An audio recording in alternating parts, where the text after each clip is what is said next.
The rotation situation has reached its breaking point, and the Cubs could be preparing a move that nobody saw coming.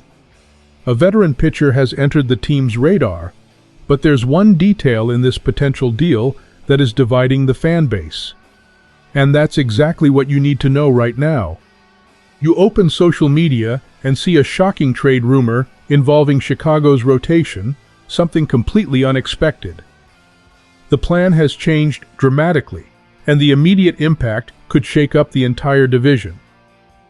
The completion of this deal would immediately reshape the hierarchy of Chicago's pitching staff. The franchise would add an elite arm capable of taking responsibility in the biggest pressure situations, easing the heavy burden, crushing the few healthy pitchers left on the roster. If you enjoy following Cubs news, make sure to leave a like. This behind-the-scenes move would allow the coaching staff to stop improvising and start building a legitimate push toward the playoffs, creating a much more aggressive pitching strategy. Fans would see renewed energy in the clubhouse, turning an atmosphere of uncertainty into a relentless pursuit of crucial victories. With a new leader on the mound, the entire National League Central would feel the impact, forcing rival teams to rethink their offensive approaches against Chicago. However, there is a hidden detail about this player that almost nobody is talking about. You probably didn't notice it, but this pitcher's recent struggles on the mound may have been nothing more than a subtle mechanical issue. Did you know that Chicago's analysts have reportedly identified the exact flaw in his arm positioning? They are confident they can correct it with only a few adjustments, potentially restoring a dangerous weapon that opponents won't recognize until it's too late. But the historical numbers reveal something even more significant. The team's 42 wins and 37 losses hide a serious crisis within the pitching staff. At the moment, 6 starting pitchers are on the injured list: Matthew Boyd, Edward Cabrera, Jameson Taillon, Ben Brown, Cade Horton, and the star Justin Steele. As a result, the available arms are under tremendous pressure. Shota Imanaga currently carries a 4.26 ERA.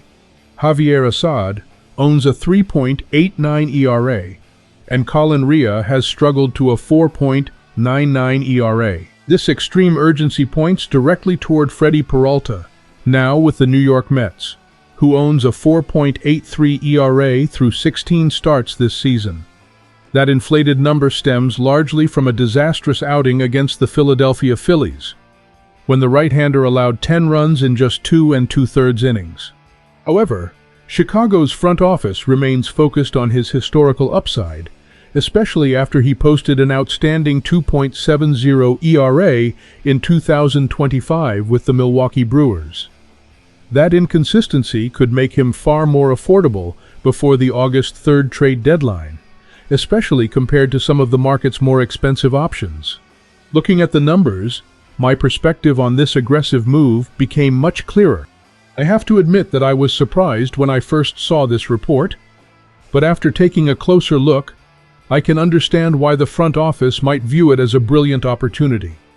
I know that seeing an ERA near 5 immediately concerns any fan, but I also see the possibility for Chicago to acquire a legitimate ace without completely gutting the farm system. In my view, pursuing names like Tarik Skubal would require an enormous price that could damage the organization's future. Peralta appears to have the right combination of experience, talent, and familiarity with the National League Central to turn things around while wearing a Cubs uniform. Still, the way this situation developed behind the scenes reveals a scenario driven by mutual necessity between the two organizations. The momentum behind this possibility increased significantly once the New York Mets began evaluating potential trade candidates, identifying 8 players who could be moved in an effort to create payroll flexibility. The organization realized that only half of that group, including Freddie Peralta himself, carries significant appeal for contenders during the final stretch of the season. At the same time, Chicago's front office found itself backed into a corner by the urgent need for reinforcements before the season collapsed under the weight of the injuries that have devastated the starting rotation. Baseball insiders projected this strategic connection because analysts believe the right-hander's value has been underestimated due to his recent inconsistency. That combination of circumstances accelerated conversations behind the scenes and opened the door to an outcome that should make every fan think carefully about the future. You now have the complete picture of a move that could either save or define the season for our beloved Cubs. The question is whether it's worth taking a chance on an elite talent going through a difficult stretch, or watching the season slip away because there simply aren't enough healthy arms available. Acquiring Peralta would represent a high upside, low-cost gamble. What would you do if you were the general manager? Let me know in the comments and let's discuss it.